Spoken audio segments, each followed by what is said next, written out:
Ate, kilala mo ba siya? Oo, napunta siya sa sa Harajuku dati. Ano yung Harajuku? Umise, Umise? Philippine pub. Kailan siya pumunta sa trabaho niyo sa Harajuku? Ano pa yung 2023? Isang beses lang ba o paminsan-minsan? Paminsan-minsan lang siya napunta. Oh. Sino ang shimei niya? Si Haru. Haru. Yung babae, mukha niyang bata o... Mukhang bata, maliit, maganda. Eh...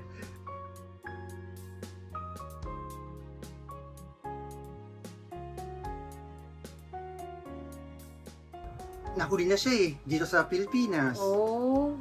Kailan pa? Nasaan siya ngayon? Sa Bikutan ba yun? Ano ba? Sa Taguig. Taguig yata. Oo, Taguig. So, anong pakiramdam mo na nahuli na siya dito?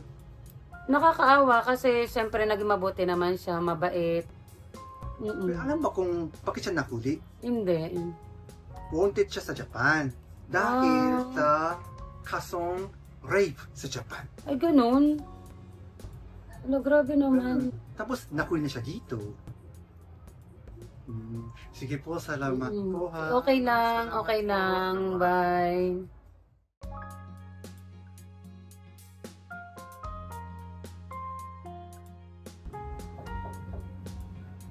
Hi.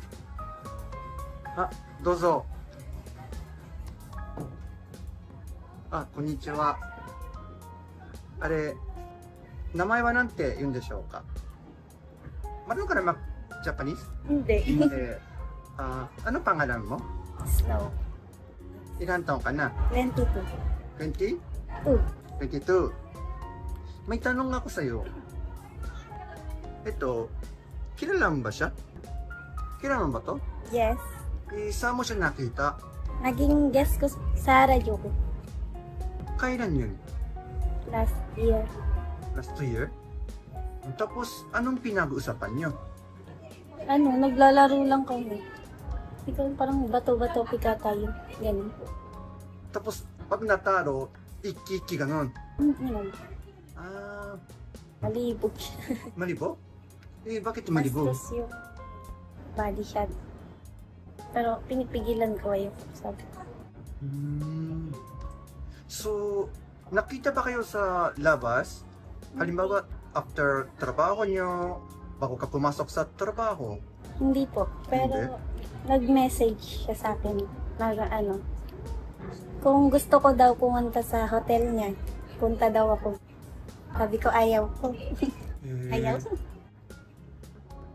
Alam mo ba, bakit ako nagtatanong sa'yo tungkol sa kanya? Hindi ko pa alam. Bakit? Nahuli niya siya dito sa Pilipinas. Ano pong kaso niya? Dahil sa kasong rape sa Japan. Rape? Okay, question. Nagrap ka? Meron pa rin number niya? O line? Wala na po. Wala na yung cellphone ko, sira na. Sorry, pangalan mo ulit? No. Pero sa radyo ko, Haru yung gamit kong pangalan.